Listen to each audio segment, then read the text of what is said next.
Bonjour, on se revoit pour une autre vidéo ici sur la dispersion ou la variabilité.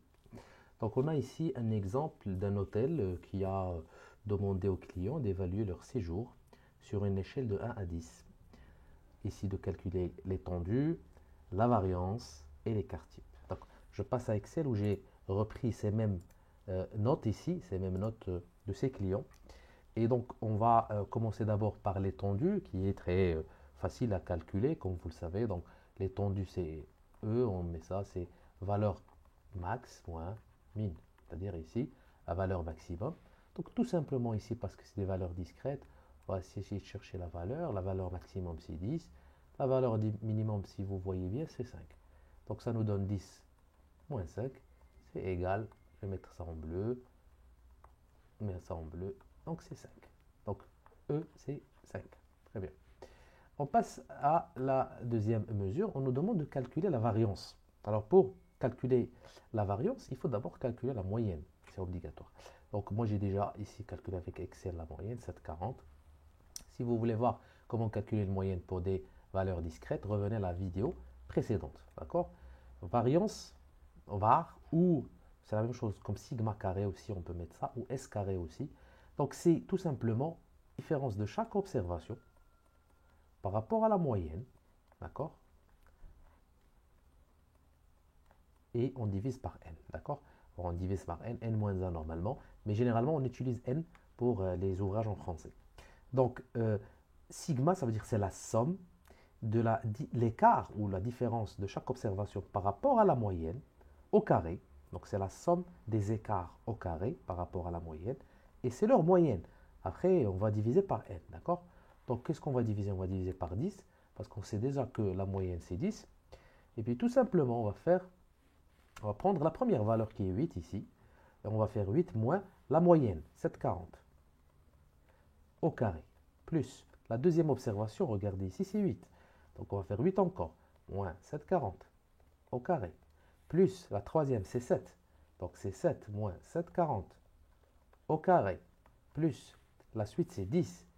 10 moins 740 au carré. Plus, etc. Donc il me reste ici, j'ai fait 10, il me reste 6, 9, 5, 7, 6. Et la dernière, c'est 8. Je vais mettre ça, plus 8, parce que j'ai pas assez d'espace. Donc moins 7,40 au carré. Donc je vais faire la même chose pour les valeurs qui sont au milieu. Je vais diviser par 10 et je vais obtenir cette valeur 2,04 qui a déjà été calculée par Excel. Donc c'est égal à quoi? 2,04. D'accord? Très bien. Donc voilà pour... j'ai pas mis ça, je vais tout simplement mettre juste encerclé à le résultat.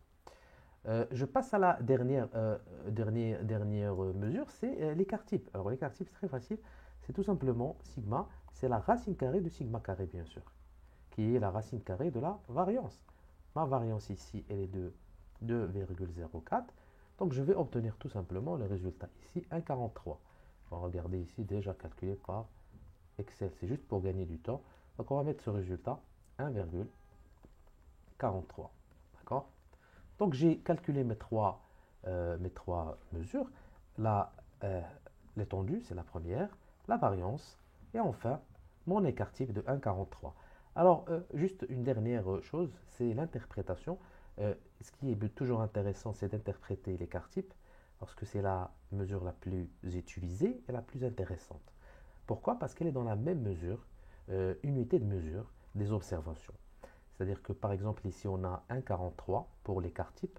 Donc ce qu'on peut dire, c'est que en moyenne, et pour interpréter c'est simple, vous revenez à la formule. Regardez à la formule. C'est en moyenne d'abord, donc parce qu'on divise par n, donc c'est une moyenne, d'accord?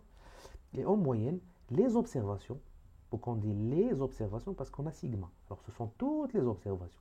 Donc en moyenne, les observations s'écartent par rapport à la moyenne